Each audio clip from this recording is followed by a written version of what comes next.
ధనస్సును ఎక్కుపెట్టు, లక్ష్యాన్ని ఛేదించు.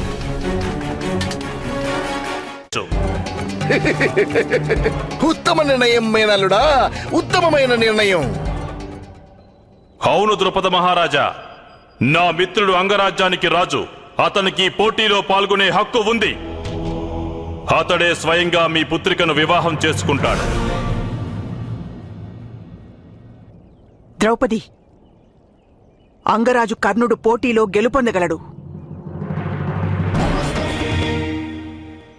ఆర్యావర్తంలో ఈ పోటీలో గెలుపొందే శక్తి ఇద్దరు వ్యక్తులకుంది మహారాజా. పాండుపుత్రుడు అర్జునుడు, అలాగే అంగరాజు కర్ణుడు.